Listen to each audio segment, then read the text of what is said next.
A lot of people who still don't understand what is personal branding. All they understand is business. Bhai paisa aana chahiye. That is the most important thing according to them. Personal branding is about self-expression, but self-expression with intention. In the digital first world, it is very important that we are strategic about what we want to show about our personalities, so we don't leave it to chance. If you're not present on social media, people can't find you. The right opportunities don't connect. You document your evolution. Show it to the world. For right doors, right opportunities to open up to you. Before we approach any communication, it is always good to have a stakeholder map. In a world deluged in irrelevant information, clarity is power. If someone is looking for a job and it is a leadership role, so how can I show my leadership potential? If you don't know who you are, the world will tell you. In today's world, whether you consciously do personal branding or not, people are branding you any which ways. So ghostwriter is someone who is discreet, who writes on the behalf of the CEO. As a ghostwriter, you are a thought partner to a leader. People need to understand that there is something called as creative capital. Yes. Goodwill is money. Futurist Alvin Toffler rightly said that the illiterates of the 21st century are not the ones who cannot read or write, but are the ones who cannot learn, unlearn and relearn. Parents in their busy world today fail to understand what exactly their child needs are. Do you think now the careers might not last more than 5 to 10 years? Absolutely. So one of my biggest lessons from Dr. Kiran Bedi is that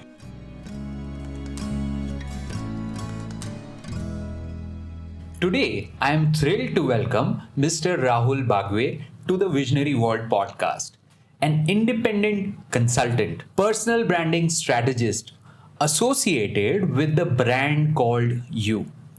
Rahul's work is all about helping leaders, professionals, and students discover their authentic voice, build credibility, and create impact, especially on platforms like LinkedIn. His journey is remarkable, from working alongside Dr. Kiran Bedi during her tenure as Lieutenant Governor of Puducherry to authoring a book capturing her leadership lessons. This conversation is going to be a deep dive into personal branding and how it can truly transform the way we show up in the world. How did it all begin? You worked with big industry leaders of the education industry as well as with people like Ms. Kiran Bedi. How you reached where you are today, how you've shaped your career, and now based on that you're guiding the students, whichever schools or colleges you visit, you're guiding them, you're giving them a chance or an understanding of what different careers are all about. Thank you, Mahesh, and I'm really honored to be on your podcast and to be interviewed by someone whose journey and whose work deeply resonates with me. So thank you very much to you and to your team. Coming to my childhood, yes, childhood has tremendous power to shape our the trajectory of our life as a whole. And in my childhood, I think I've always been very sincere. And I always valued my education a lot. I feel that education is a life-altering gift. And I've always valued it. I felt that my parents put me in an English medium school. That was an incredible privilege. I've always seen it as a privilege. Not many get that. Yes. So like always, I had to work on my English.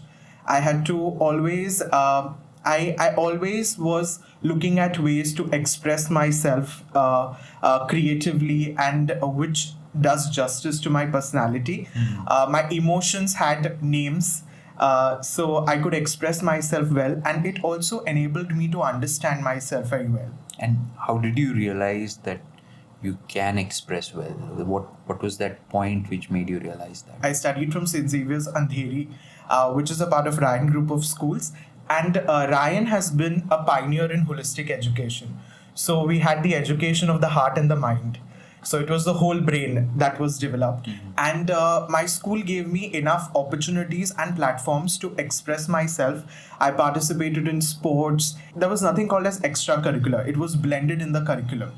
So I think that enabled me to add a new dimension to my personality every year. That allowed me the space to do a lot of micro experiments. So it was really getting 1% better every day, and being appreciated and being celebrated for who I am. I think at home there was much focus on academics, but in school we were celebrated for who we are, and I think it is the Nice. kind of education that celebrates and identifies or acknowledges that there is an inbuilt dignity in every child. And I think that's how I approach education, that there is an inbuilt dignity in every child, that no child is incomplete, every child is complete. And through education and through all the opportunities that we give them, we help them expand their minds. Excellent. So I think what you got during your childhood, that's what you're giving back to the society. Yes. Is what I understand. Yes. And I think this is what we need. We need people like you, because parents in their busy world today fail to understand what exactly their child's needs are. Not because that they can, but they are busy giving them a better life. Yes. So maybe there are times where these kids can open up to an individual or a personality like you who, really allows them to be themselves. College I had to navigate, Okay. but I think we all navigate college. It is very different from Yes. school. It's like complete shift. Like Yes. And I would say that again, I think my school prepared me for college as well. But here's a twist in the story. Even my college was very extraordinary. Like, I went to a college which pioneered India's first work study program, the Indian School of Innovation. Oh. Yes, and they partnered with WPP. So they came up with a communication school called ISDI WPP School of Communication. So I could do my diploma in communication, advertising, and public relations, Lovely. as well as go to a normal college and pursue my BA. whatever you learned during those days, was it helpful? Yes, it was Okay. very helpful because I was also applying that knowledge. We had a lot of That's more observerships. important. Yes, we had a lot of observerships, and we had a lot of industry engagements. So we had leaders of top corporates and creative fields, Where advertising. is this located? It is now Atlas Skilltech University. Yes. It's a proper university. BKC. Yes, it's located Right. in BKC. Yes. So initially it was ISDI WPP School of Okay. Communication. We had a lot of these sessions. We had something called as Trailblazer series. So how people have, how do they approach their career? How they've come this far. So it gave us a 360-degree understanding of how we can shape our own career trajectory. So that has been tremendously helpful. And that's when I also got to know about resources to refer to. Like, what do leaders read? They read certain reports. If we want to understand a sector, maybe read a Niti Aayog report. You want to have a global understanding, then read World Economic Forum reports. Nice. So I started to think like leaders while doing my college. So that was something that was very invaluable for me. What was your first job like? So my first proper job was with Podar Group, Okay. Podar Enterprise, and I'm very grateful to my education, which prepared me that I had to directly report to the managing director, Mr. Rajiv Podar. Lovely. And all the internships had prepared me for that. So your position was? Research and PR executive. Okay. Mr. Podar was taking over as the president of the Indian Chamber of Commerce and Industry, Right. and he wanted me to assist him with all his communication. And it was at an unprecedented time, which was COVID pandemic. Oh. Yeah, so 2020. That time communication was so important. Yes, and that too with so many stakeholders. So he was entering a multi-stakeholder universe, and I was assisting him with his communication at that point. But before that, I had done good internships, which I think prepared me for that role. Right. So this was not really my first interview as such, but yeah, all interviews prepared me for this one, which enabled me to have this opportunity. Being so close to such personalities, I've been with few. You have so much to learn, Yes. right? What was that one thing which you would like to share specifically about that personality? He had this amazing interpersonal skills. He had to get everyone together on the same page. All stakeholders, government, industry, also the MSME members of the IMC, Right. as well as the executive department of the IMC. So great persuasion, great emotional intelligence to get everyone together on Together. that same page, especially in the times of the pandemic. So I think that is something that I learned. How to truly collaborate, how it is about relationship building, how particular he was about his amazing soft skills, his amazing communication skills to personalize communication and to persuade people to buy into his vision and to drive them towards it. Currently, you're talking about personal branding. To a layman, there are a lot of people who still don't understand what is personal branding. All they understand is business. By paisa aana chahiye. That is the most important thing according to them. But what is personal branding if someone wants to understand? So personal branding is about self-expression, but self-expression with intention. Generally, we express ourselves when we have conversation through social media, like in online world as well as offline world. But in the knowledge economy, in the digital first world, it is very important that we are strategic about what we want to show about our personalities, so we don't leave it to chance. If you are a good communicator and you want to attract good opportunities at your work, at your college, you have to project it strategically. I understand maybe a little bit how why personal branding is so important. But how does it help these big personalities?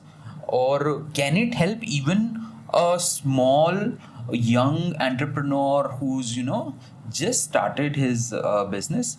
For big leaders, as well as to anybody, I think one thing about personal branding is that in one line, if I can say, you document your evolution. Absolutely. You are constantly becoming, you're constantly reinventing yourself, and you need to show it to the world for right doors, right opportunities to open up to you. For leaders, it is about trust building.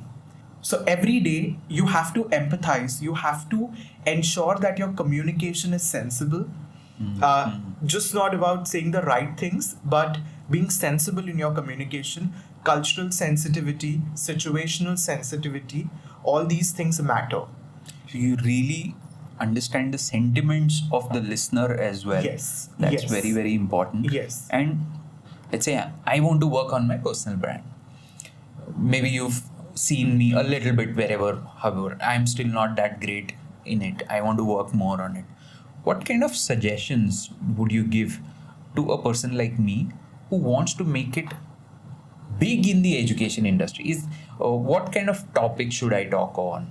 What kind of sharing would really help me connect to the audience?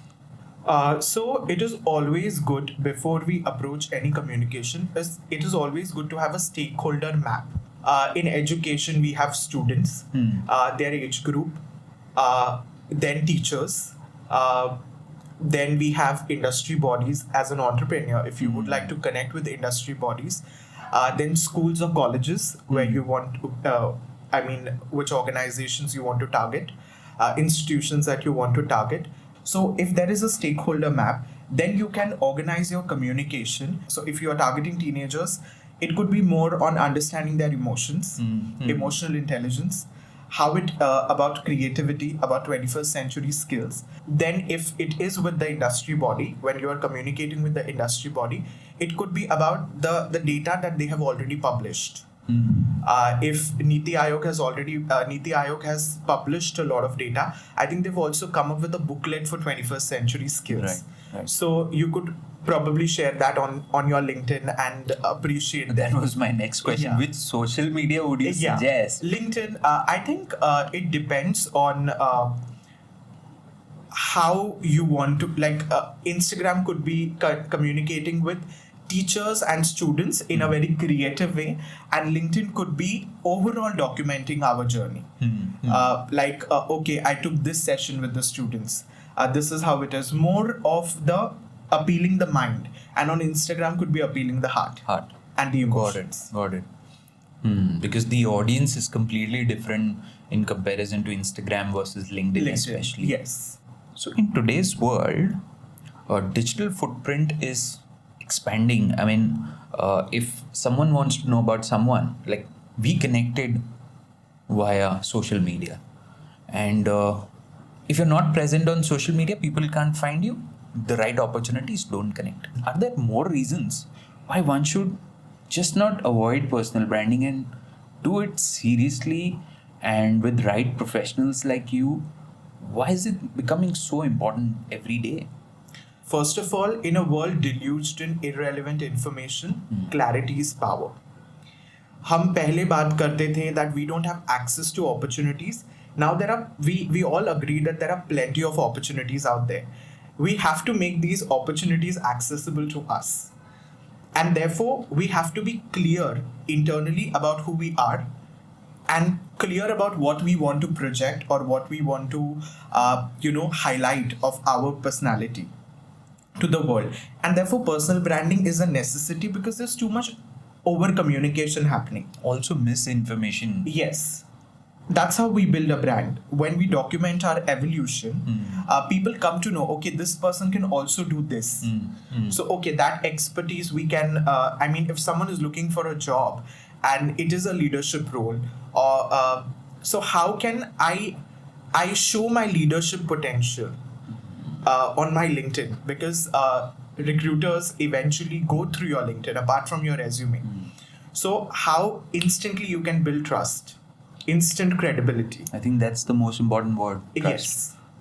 So this is how you build trust and you build credibility. And on a personal level, I think a sustainable approach to personal branding is that I often say this quote by Carl Jung: if you don't know who you are, the world will tell you. They will decide. Yes. So if we are not highlighting the best part about ourselves, how will the world come to know? So it also is an opportunity to do a lot of to engage in self-awareness, introspection. So you're thinking because you're conscious about your brand. And the third point is that in today's world, whether you consciously do personal branding or not, people are branding you any which ways. They will label you. Yes. So might as well you become strategic about your personal brand. Can this be a facade, or you must have done PR to a lot of these big leaders? Are they genuine? Like, बंदा normally कुछ और है and image कुछ और बन रहा है. Is that a possibility, or does it happen? There is a possibility. I fortunately did not have the opportunity to work with people who want to project a very different persona altogether. I have always worked with people with whom I align with.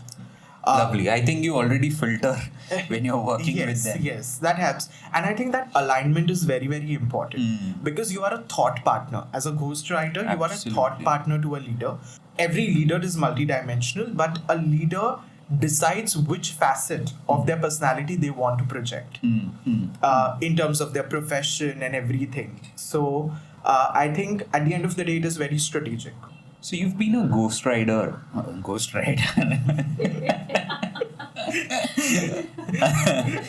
So you have been a ghostwriter and a strategist for top CEOs and MDs.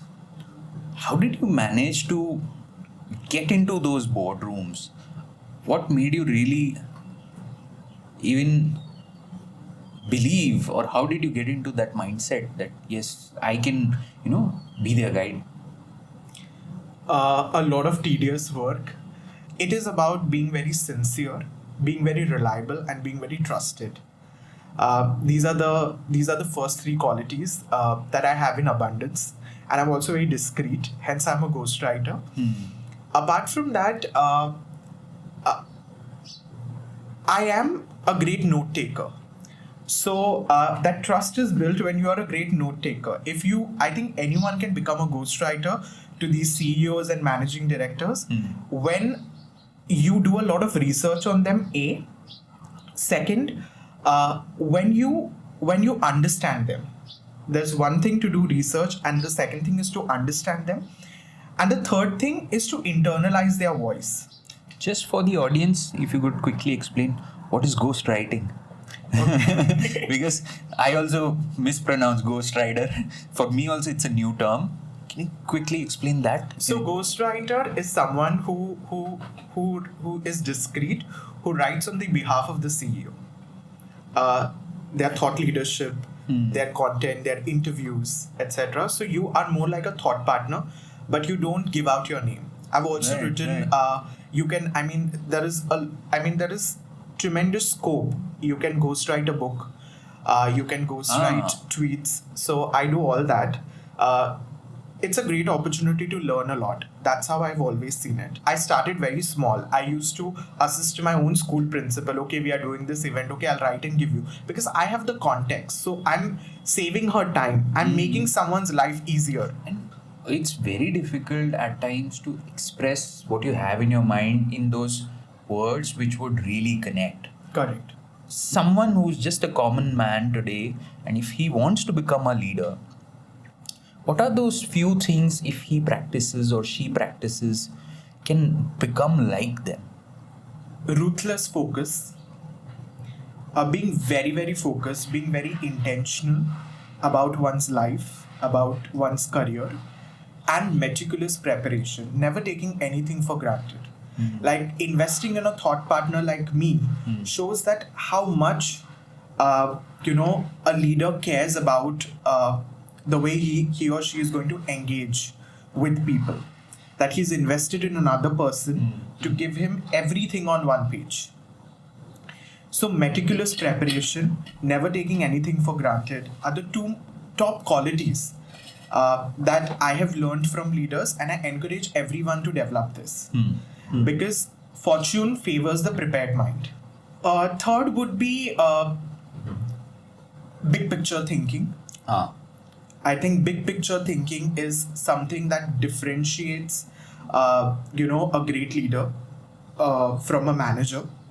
What I learned and what I admire the amazing leaders that I work with is their ability to zoom in and zoom out. What I call Garud Drishti and Sarpa Drishti. Their mind is synthesizing, they are connecting the dots, and they are constantly zooming in and zooming out. Because they will be judged by the quality of their decisions. So they need to understand that how their vision translates on the ground reality, Right. As well as how they can refine their vision further. So constantly shifting from micro to macro. Lovely. So that is something that we all must develop. We go through life on a regular basis, but maybe incorporate a weekly reflection on a Sunday evening, 1 hour of weekly reflection, that whatever I'm doing, how is it contributing to my larger vision, where I see myself in next 5 years. Am I actually climbing the right ladder? Yes, in correct, the right direction? correct. And what can I refine in the next week? How are my daily choices adding to the bigger picture that I have for myself? That's a good one. And therefore, when I write for them, be it social media, their speeches, or their panel discussion, every communication is an opportunity to inspire trust among all stakeholders, to open the right doors, to open the right opportunities, right collaborations. So I think it comes with showing up prepared, showing up with a strategy in place, showing up with clarity of vision. And I think that's what makes them effective leaders. How much of this particular final draft or the final discussion that they come out with, how much of it is from you and how much it is from them? I try to understand what kind of mind does the leader have. I'll give you a simple example that I have two leaders that I work with. One is a systems thinker. Okay. That person thinks in systems. And another person has got this very sensitive, perceptive mind. If you've gone through my social media, which one of those two you think I am? I think you're a combination of both. So when you understand the kind of learner that person is, like for example, the systems thinker.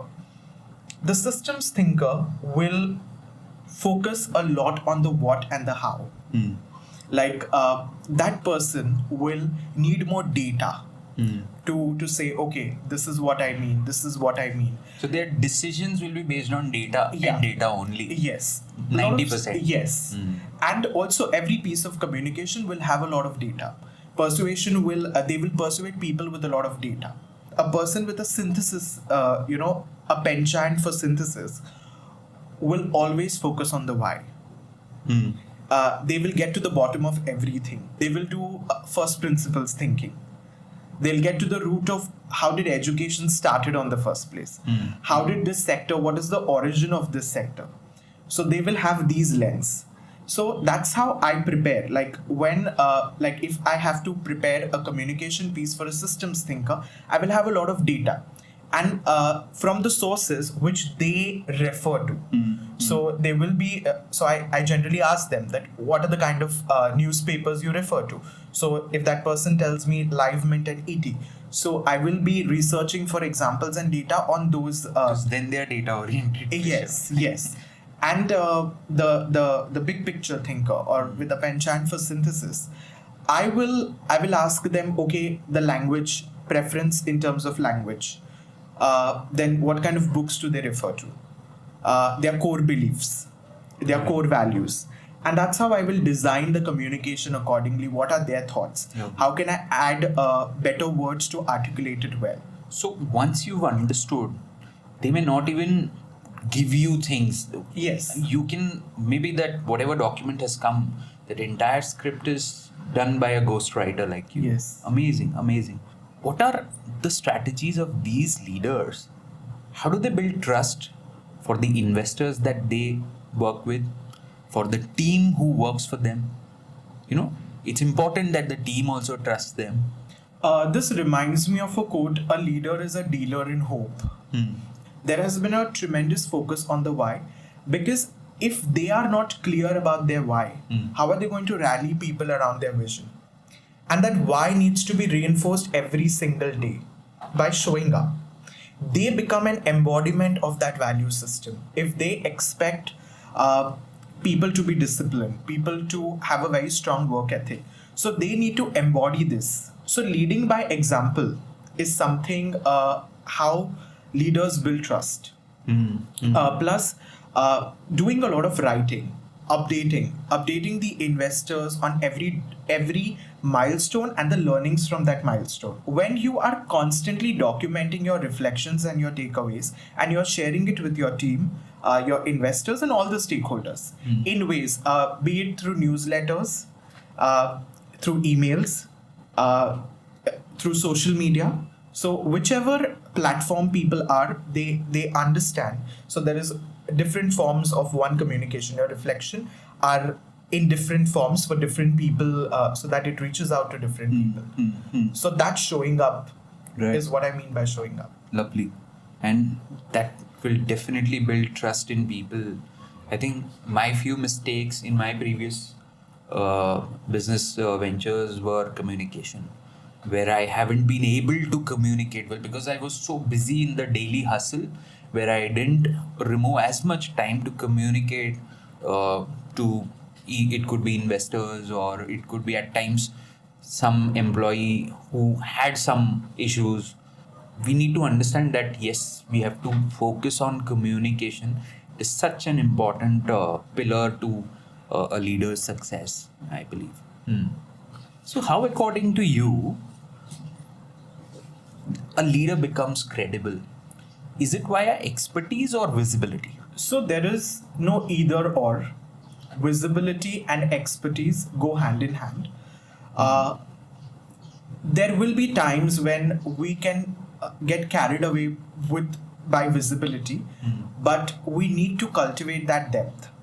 So expertise gives you substance and visibility gives you reach. You have developed expertise, okay, now you should have the courage to be visible, to show up, to go out there. Right. So we always have to balance. Leaders balance both. They block time to develop themselves, to feed their mind with a lot of content, quality relevant content, and then it eventually informs their communication and their decision making as well. So Right. it is about balancing both. We used to do a course for solopreneurs or especially coaches. Their challenge was the leads conversion were too low, and they don't have a social media team. So we used to guide them to build some basic content with the help of Canva or something like that. Be there in front of the audience when they search for you. If they are not able to search you online, the trust factor is very, very difficult to be built. Or can you share more about the brand called you? Your new creation or the new product that you've launched in the market? So, firstly, a brand called You was introduced to me by my college professor, Miss Anuja Kimatrai. And I could strategically build my brand, my own personal brand, through an incredible thought leader, Miss Lulu Raghwan. She's a managing director for Landor, and which is one of the WPP companies. So I have learned a lot from these two women, these two incredible leaders. Branding was basically born during the Industrial Revolution. How products at scale could be differentiated. Today, in the knowledge economy, again, how can I teach people to personal brand themselves so that they can become strategic about their LinkedIn, about their overall profile? In this, I call something called as creative capital, building your creative capital. People need to understand that there is something called as creative capital. Yes, yes. It is money. Goodwill is money. Yes, yes. So I do these workshops for corporate employees, for people from any sector. It could be professors, it could be college students, but mostly for college students who are just starting out. And they would like to attract good work opportunities for themselves. So personal branding becomes a necessity for them, how they have to build their profiles, etc. And for school students, I touch upon building their profile on Google, which is like building their WordPress website. Right. WordPress could be a medium to document their evolution. If they're doing something at school, I encourage them to write down 5 takeaways from that and probably put it on ChatGPT and get like a complete article. But the thinking and reflection is yours. Yours. Building your creative capital or building a good digital footprint is investing in your future self. In MBA colleges and in communication colleges, we are taught something called as the elevator pitch. If you Yes. meet someone, Yes. if you meet a CEO in an elevator, how would you say about yourself in like 3 to 4 minutes? Now, in the knowledge economy and in the digital first world, what you can do is that just open your phone and show your website, which shows your individuality. LinkedIn at the end of the day has like the profile picture, etc. A person has to go through, but your website is your own website. Through WordPress you can do it very easily. There are free templates, so you can add the colors that you want, so that shows your personality. That will instantly give you common topics to talk on. So I think this is an elevated level of elevator pitch. Right. And apart from that, in terms of long term, when you are constantly documenting what you are doing, you build a great narrative for yourself. You are giving an opportunity for people to connect with your journey. And that trajectory gets you a lot of people. It opens a lot of doors. When you grow, when you are constantly putting this up, when people look for you on Google, Google will understand your Yes. name and it will get stored. So the right, all your interests, your personality will come on the digital landscape at the right time.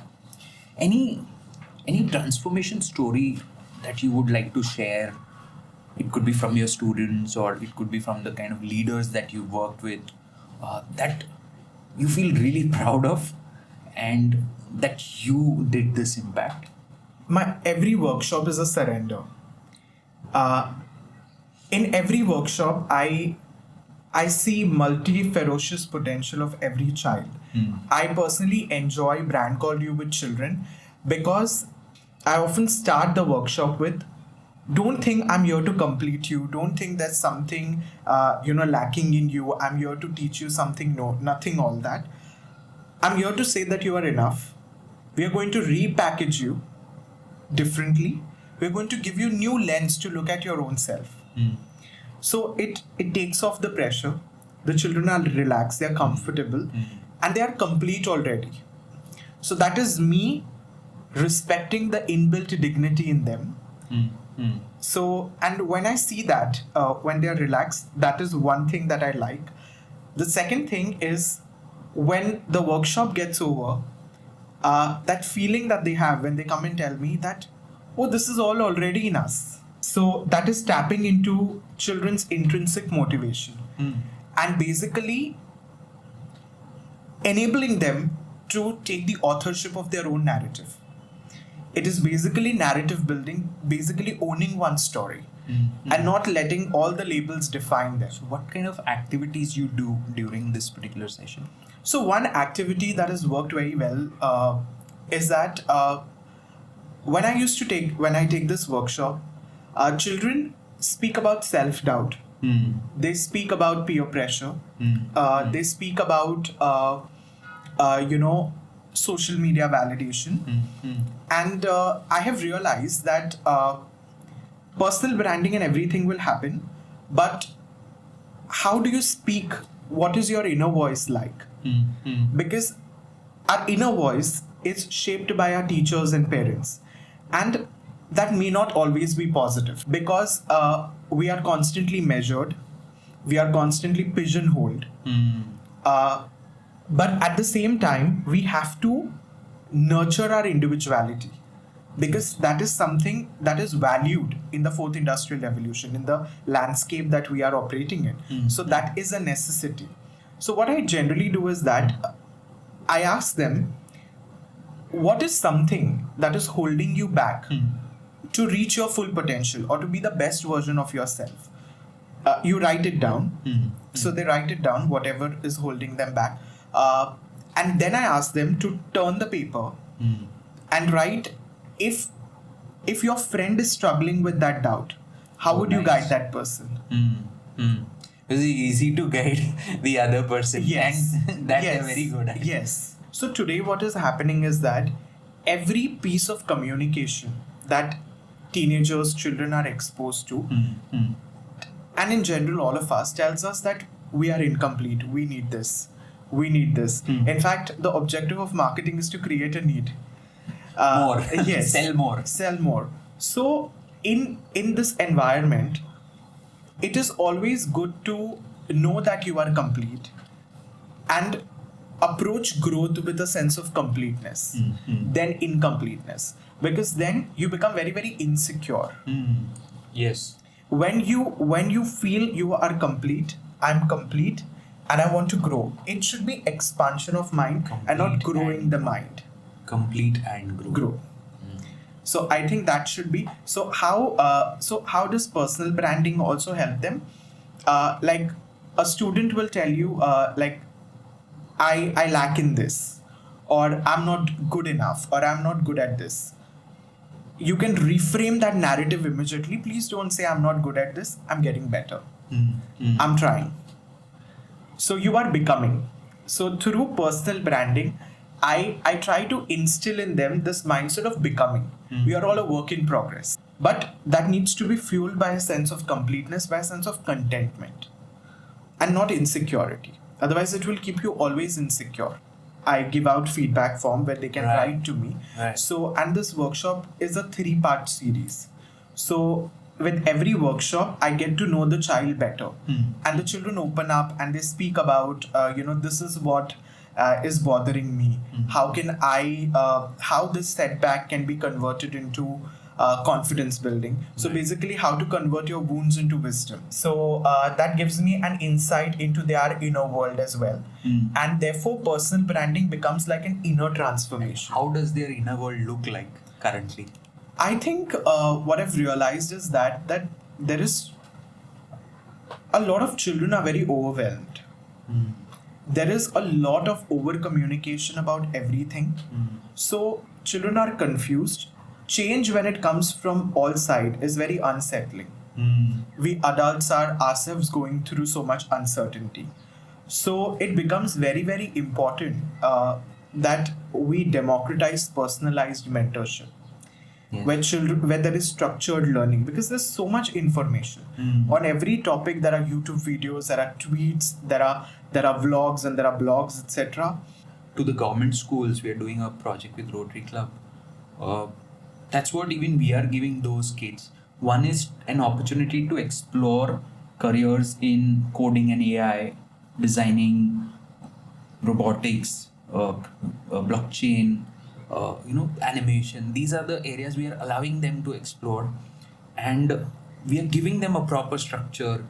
We are giving the teachers proper content, which can make teachers' life simple to grab hold of students' attention. Their challenges, those kids are very notorious. If you go to any government school and sit for 5 minutes, the energy is too like the level is next in comparison to the normal schools that we will go, because everyone is looking very disciplined. It's completely opposite. So to grab their attention, they need extremely engaging content, some nice visuals. So that's what we are supporting. So what you said is very right. That structure is missing in these students, and if we can give them that, I think the exploration part or the abundance of information will be simplified, and individual mentors like you can play a big role in this sort of a scenario. Tell me more. Tell me about your interaction with Kiran Bedi. You did it. You actually did a ghostwriting for her book as well. So how was that experience? What I see from the internet or from the TV is that she's an extremely strict personality as well. So I did not did ghostwriting for her book, but there were a lot of books that came out Right. of her initiative, which I was ghostwriting. Okay. Yes, and she is indeed very strict and very disciplined person. Yes. I would say her leadership is about balancing between strength Yes. and warmth. It has been a great experience. As a 19-year-old, overnight, I had the opportunity to go to Puducherry and work with her during her time as the Lieutenant Governor of Puducherry. You were just 19 then. Yes, I was 19-year-old. So it has truly been a life-changing experience. I just observed her in the first 1 week, and one thing she's a teacher-like leader. She will always teach you. She's very clear about her expectations of you, what she expects of you, how she wants things to be carried out, how to plan things, etc. So I felt that I never experienced that kind of mentorship. So that is my biggest highlight, and that's how I always mentor others. Any instance you want to share where you actually got to see, man, this is how she takes decisions, because she's at a role or at a position where she has to take decisions on a daily basis, day in, day out. So one of my biggest lessons from Dr. Kiran Bedi is that she is an ecosystem builder. She builds the forest. She ensures that the soil is fertile for plants to grow. What I mean by that is that she builds a lot of platforms. She built Rajnivas into an ecosystem, and she ensures how there is how all stakeholders can collaborate. Like for example, if she started open house where people can come and meet her at a specific time. She was admired as a people's governor. So there were timings when people could come and meet her. So if people came up with some help, with the need Some for some challenge. help, suppose some admission related, some bureaucratic challenge, etc. So she had made a lot of WhatsApp groups. So she immediately put that case on the group, and someone would say, okay, I can help you. So that's instant empowerment. Lovely. Also, she inspired a culture of volunteerism. So there were a lot of volunteers from senior citizens to young people. So I really like the speed of her decision making. When you build an ecosystem already and you invest in keeping that ecosystem alive, you don't have to spend so much time in decision making. So basically systems Yes. in place, Yes. and then whenever you're doing things, it becomes a lot more easier. Yes. Lovely, lovely. You're currently advising a lot of people on building your brand. Like I shared my journey, that this is how it helped me. How is it helping you build your brand? My personal brand building philosophy for myself is documenting my evolution. So I don't feel the pressure to post this much, post that much. I have this. I'm very clear in my mind that I want to learn, but also share. So this is a very clear mindset. So whatever, if there is a milestone, I always share it on my social media handles. And also, I would say a lot of relationship building. I write personalized emails to people. If I like a podcast, I will write an email to that person and build a connect. Lovely. By engaging with people through my social media as well as through emails, I get opportunity to meet them. That communication builds up and I get opportunity to meet them. And my idea is not to get clients. My idea is to simply learn what I can learn from that person. And then if that person feels that, okay, I can be a thought partner, that's how I get on board. That's how organically things have worked out for me. Right. Because I feel I'm a one-person business. I need I need to consume to create. And I need to be selectively consuming high quality information in order to produce high quality inputs. So was there any moment when personal branding opened a certain door for you? It could be an opportunity which otherwise would have remained closed. So I would like to take this opportunity to share a very interesting story. How, as an 18-year-old, my life changed completely. I think when I was in college, when I truly had an extraordinary schooling. And when you go to college, your main focus in the first 2 years is your board exam. You have to prepare for your 12th grade board exams. So that was my focus, and I was navigating college life as well. But one thing that I did was, throughout that time, I kept documenting my experience on social media. Right. That is one thing that I have always been consistent with. So I documented my experiences on social media, on Facebook. At that point, I was not on LinkedIn. But one day after my board exam, I was just surfing Facebook, and I came across this advertisement of sponsored ad of Yes Foundation Media for Social Change Fellowship. So I clicked on it and I just autofilled. I was always open to experiences. I thought, and it was a national level fellowship. And then few days later, I get a call from Yes Bank saying that I'm selected for the interview round. Lovely. And it came as a surprise to me because I had autofilled it. I did not even take the effort to do it with intention. So I'd autofilled all the information. Then I go for the interview. When I had to go for the interview, I was wondering, I'm just 18. I had only interned at Akansha Foundation, as a volunteer, not even an internship. So I thought, how am I going to, I'm called for the interview. From what I understand, we have to take a resume. I did not know what's a resume at that point. When I was going for the interview, I had to take this resume. And I was thinking that I need to take a resume. And I had seen resume like a biodata or something. So I thought, what am I going to add? How to fill that page? I am not even 12th pass yet. So I put certain experiences, I put my name, etc. and everything, but still the page was half empty. So I just used my common sense, and the pictures that I had, from my school days and after school as well in college. I inserted those Use pictures those. Mhm. like with the managing director, with principals, etc. And You're good in photography as well, or what? no, someone else's clicked the pictures. So I just inserted those pictures Right. with managing director, like my school managing director, my school founder, then my college principal, and I went for this interview with this resume, and then the interviewer just glanced through it and he asked me 2-3 basic questions, and I was very sure that I'm not going to get selected. So I came home. But 1 month later, I got a call that I'm selected for this fellowship. And when I went for the fellowship, I realized that I was the youngest in the fellowship, and everyone was much elder to me. So I asked them out of curiosity at some point that why did you all select me?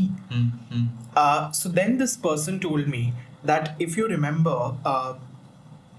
your Facebook, we could access your Facebook details. Yes. And your pictures were only with managing directors, chairmen, CEOs. So because I was also in Industry Connect, we had interactive sessions in the school as well. So I was felicitating them, giving them a sapling or something. So he said that made a great first impression on us, that this person is credible. He's associating himself with credible people. And branding is about association. And probably they wanted you to create content or write for a similar target audience. So that gave them an understanding that he understands this personality or the stature of people. Correct. So, great.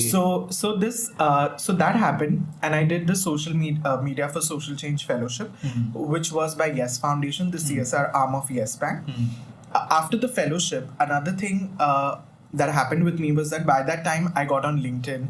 I started documenting all these experiences And of the this time fellowship. you were at what age? I was only 18. Only 18. Yes. So I started documenting my experiences from the fellowship, the industry, people from.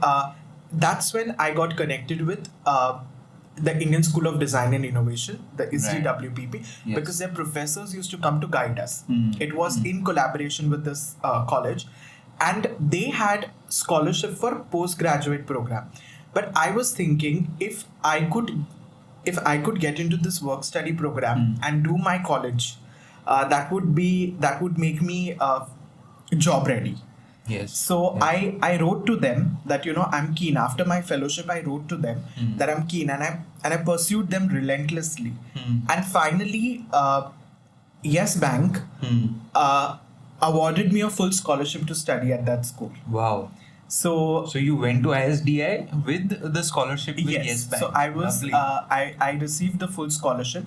So I think during that time, people got to know more about me through my LinkedIn, because I was always posting. I was documenting my journey. I was documenting my evolution.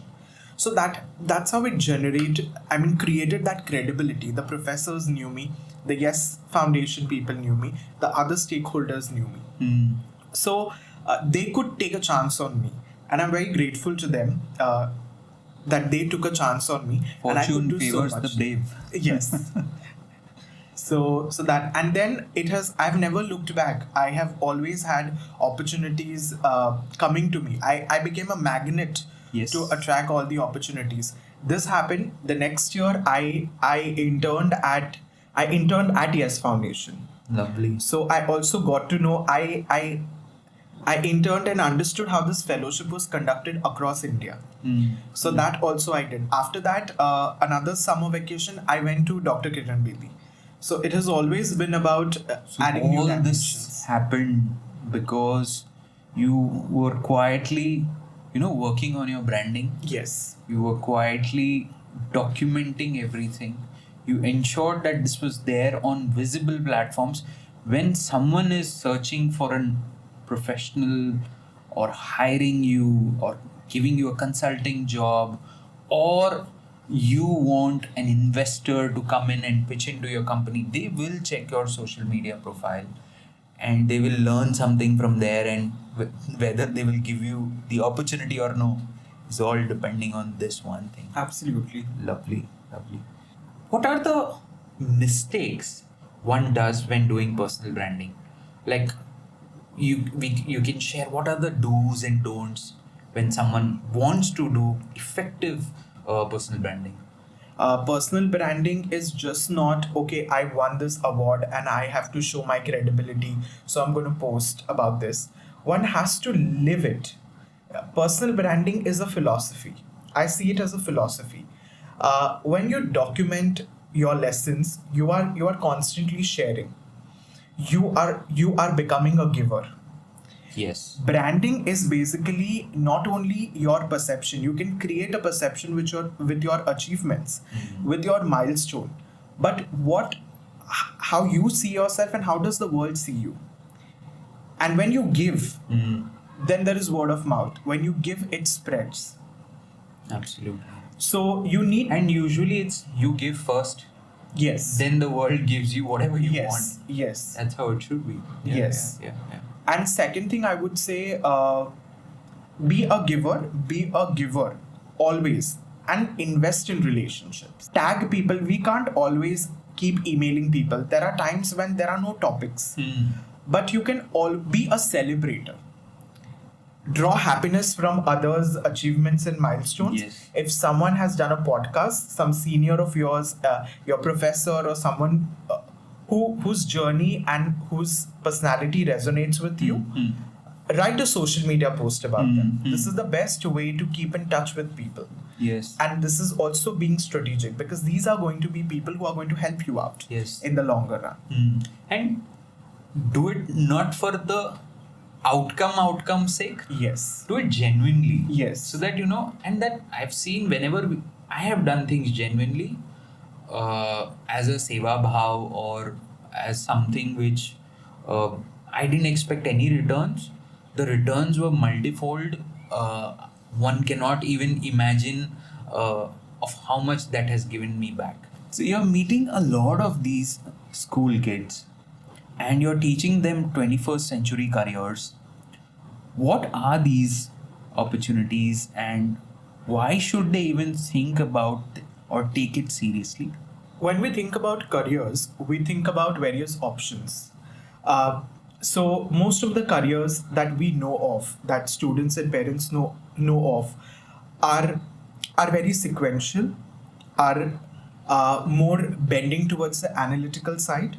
And the big shift, we are too busy with the micro. College कौन सा अच्छा है, ये करने से हमें क्या मिलेगा, and all of that. मतलब कितना पेमेंट होगा, what will Everything logical. yes, Marks logical. कितने numbers आएंगे, salary में कितना number आएगा. yes, Everything is and that. the job security aspect, etc.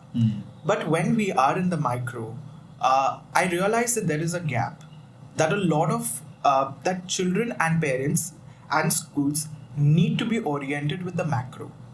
That we are in the fourth industrial revolution. This is not the age of our parents. Yes. This is a very different time. 21st century is defined by change, constant change. And as futurist Alvin Toffler rightly said, that the illiterates of the 21st century are not the ones who cannot read or write, but are the ones who cannot learn, unlearn, and relearn. This 21st century careers is my passion project. Do you think the careers might not last more than 5 to 10 years? Absolutely. Right? Absolutely. You take up one career, you felt now I will spend my life doing this. It is not going to be that way anymore. Absolutely. I often tell this to children that we are not in a competitive world, we are in a complex world. And we have to navigate through this complexity. And therefore, in this complex world, I bring in this clarity of 21st century careers. Lovely. Now, this is, this is designed only for Iron Schools, which is my alma mater, because I understand the institution. And I'm very grateful to my mentor, Dr. Snehal Pinto, who's the director at Ryan Group of Schools, who believed in me and encouraged me to take this idea, to translate it on the ground level. So in this workshop, basically, it's a 3-part series. The main idea, my intent, is to provide them personalized, structured mentorship. this is the main intent. In the 21st Century Careers Part 1, I, I guide them and orient them about their teenage brain, why they are at a crucial stage in their life, how their amygdala, the emotional center of the brain, is very, very active. That happens, they understand themselves. So I say, understand, know yourself, know your teen brain, then know the world. Then we zoom out, we zoom in completely to your brain, and then we zoom out with the fourth industrial revolution. How we are, how there has been a shift from left brain world to the right brain world. From the analytical, sequential to the holistic, contextual. Yes. So you give them the context. These kids are going, like we do it for 9th and 10th standard students, and these kids after 2 to 3 years are going to they are expected to make a very important decision of their life. See, at the end of the day, there are only arts, commerce, and science. These are the options. And there are no guarantees. There are no placement guarantees. There are no job guarantees. And even if you get a job, we also know that there is talent opportunity mismatch. Huge mismatch. Huge mismatch. Yes. So it becomes very, very important that they understand what's actually going on in the world, so that it informs their decision making rather than giving them options. I mean, there are enough career coaches and career counselors who can orient them with that micro understanding. I'm here to give them the macro understanding and make them independent thinkers. Yes. So when they know that that right brain dominant skills are going to be critical, analytical is the left brain, and right brain is holistic, contextual, big picture thinking, creativity. Right. That's the right one. Then it is about the what. The what are the 21st century skills, which World Economic Forum has come up with, which are the 4 C's: creativity, collaboration, critical thinking, curiosity. So I orient them on those skills. Then they realize, oh, this we already have. Then comes the third part, which is the profile building, where they package themselves. That's where brand branding That's the comes main in. thing. Yes. And the whole objective, I'm saying this as brand building, but at the bottom of it, the intention is to take ownership of your story, is to write your story. At the end of the 3-part workshop, they are constantly zooming in and zooming out, A. And the second thing that happens is that a child speaks with conviction that I refuse to be defined by a single story. I'm not a one-dimensional person. No, ye ऐसे ही है. I can be this and that. I can be good at math, but also a good science orator. So that is the objective, and that eventually leads to confidence building. So most of the feedback that I get, they tell me we feel more confident, and that is when they're intrinsically motivated. Do you want to give some advice to the parents who are day in, day out with these kids? Because they could also misunderstand this particular branding as uploading on social media. They would think we are motivating that. Can you give us a little bit of clarity so that parents also know and support them in something like this? So first of all, we all have to understand this, parents, students, everyone, that fourth industrial revolution is about the knowledge economy, where knowledge is democratized, it is decentralized. So we used to say knowledge is power, but now that power is democratized, so we say synthesis is power.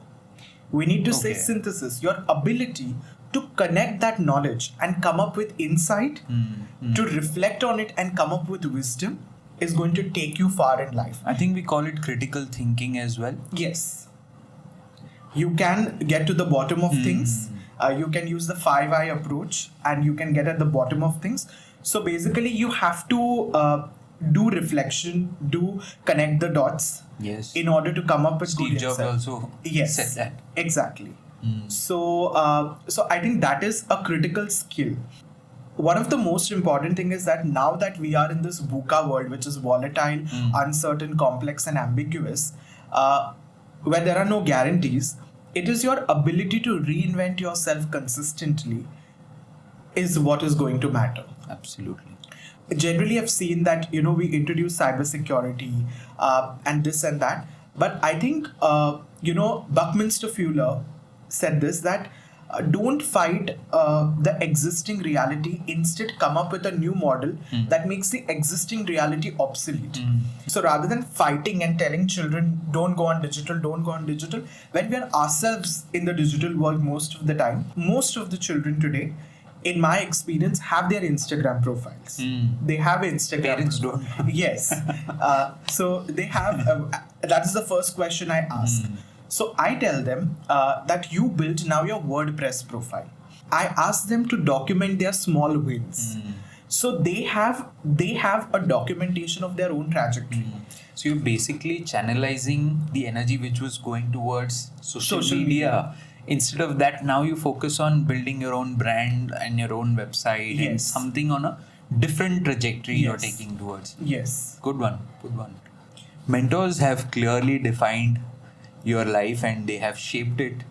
Any specific mentor you want to mention, or one strong quality of his that you've inculcated in yourself? As a school kid, my first mentor and someone for whom I have a lot of regard and love for is the founder chairman of Ryan Group of Schools, Dr. A.F. Pinto. He has been a true visionary and a nation builder. His legacy is not just building 130 plus schools, but also touching lives of students like me. And most importantly, I think I would say whatever I am today, I am because of him, because he is someone who always believed in me. He always believes in the potential of every child, and we generally be in disbelief that how is this person just praising us and seeing us not for our achievements. He sees us, he accepts children unconditionally. The way they are. That unconditional acceptance, only he is the person who gave me that. And the second mentor, at that point only, I had the privilege of being mentored by his daughter, Miss Sonal Pinto, who's the director at Ryan Group of Schools. And I would go to her after school. And despite her busy schedule, she would make that time for me because I was keen. I had that hunger. So she realized that, and she has guided me at every point in my life and still continues to guide me. I'm sure when you're saying guidance, it is not money. There are a lot of people. Yes, correct. She would always reassure me that no, it's okay, you will. So that became my inner voice in life. Right. How can one find a genuine mentor? Because that's one thing people say, yes, I am looking for a mentor, but I'm not getting one. I think one has to do a lot of research, and alignment matters the most. Like for example, having the clarity in terms of what kind of mentorship are you looking at. I am a radical realist, and I feel if our idea of mentorship is that someone is going to sit beside us and teach us, then we need to unlearn that. That is what teachers do. Yes. Mentors are someone who give you a direction. And so therefore research becomes important. If you admire someone, if you want to become like that person, I mean, that's where it all begins. You admire someone, you want to work for them, you want to learn from them. So then, apart from your surface level knowledge of them, so you need to do your thorough research, their personality, what do they believe in, are you willing to be that sincere and that useful to them? And they might even give you tasks. Yes. They will test you with tasks. Yes. And they won't pay you at all. Yes. So, yes. And then if you will say ki, he's asking me to do things for free, but how will they know that you are serious about it? Yes. That was my experience when I was when I asked my mentor to mentor me. He gave me a task. He gave me an entire book of his own, which I have even till date. He said, "You read that and come." Yes. So until then, he wouldn't have allowed me. So I read that within a week, and I went because he then said, "Yes, you can come." They made time then. So how do they find one? Through social media. Social media. I think finding a mentor is easier. most importantly, to pitch yourself. I mean, what do you need that mentor for? Being clear about why do you want this person and how is that person going to help you. Is this about some advice that you want to take from this person, or you want to work for that person? On that basis you can frame your communication accordingly. If you need career advices, then you can write emails to them. That and for that you need to do your research.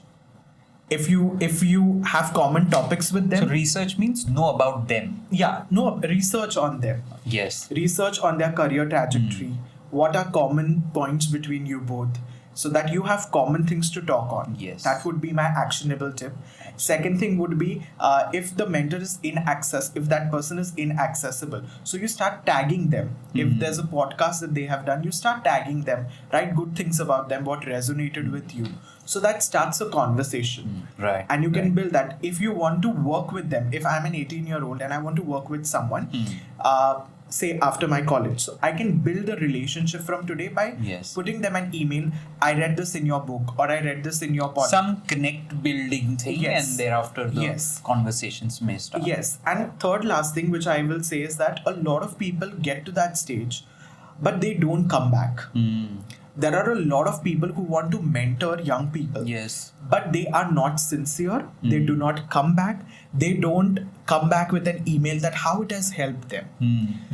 It's okay to get, Because once you get what you want, then you just quietly yes, move out. yes. But that also means that you are not working hard enough on what you are doing, because if you were working hard enough, then you would have more doubts. Yes. Yes. More mentorship you would need. Or I think at times it is always good to just keep your mentors updated. In today's time, we need a board of mentors. Yes. I have a board of mentors. Like I see it as a board of mentors. I have my college professors also my mentors. Like people tease me, you have mentors everywhere. Even my students are my mentor. So they Yeah, are teaching me that's something. cool.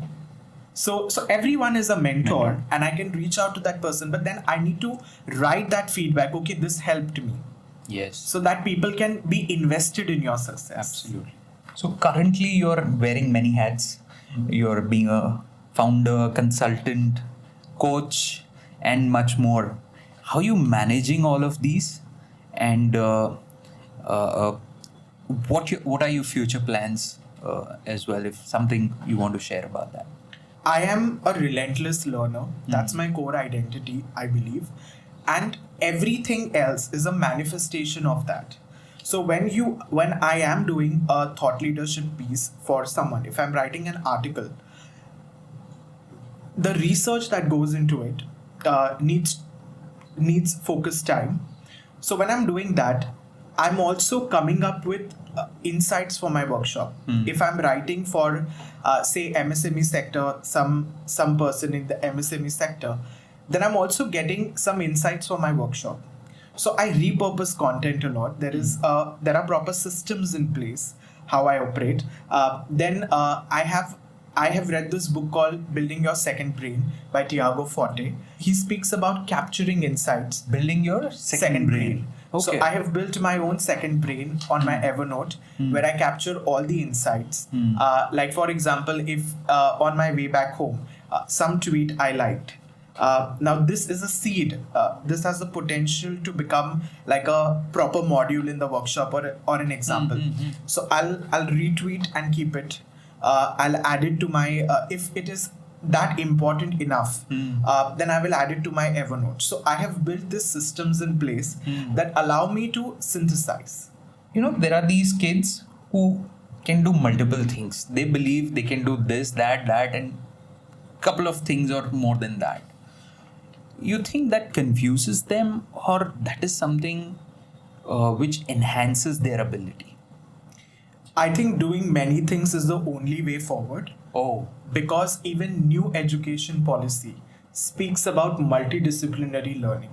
So we have to stop working in silos, learning in silos, and we need to develop an agile mind, which is going to face the uncertainty, which is going to build new expertise. that's completely opposite of what the current parenting exists. People only talk about education system, but parenting even today is talking about doing one good thing, or those sort of things. See, that is probably maybe once they are in a prime of their career, Yes. that they need to focus. Today they should be doing so many things. I'd seen one of the Olympics winner. She initially got into 100-meter running race, then into some other thing. Eventually she won the Olympics in the archery. Exactly. So it's, if she would have stuck in that one thing, she wouldn't have explored the other, wouldn't have got the Olympics medal. So that's a very great thought, and simply put, that multidisciplinary is the way forward. This podcast should go to the parents because they are the ones who need to understand this. That one golden rule, if you want to share on personal branding, what that would be. I would say, again, document your evolution, document your becoming. That is the sustainable strategy for personal branding. To take ownership of your story.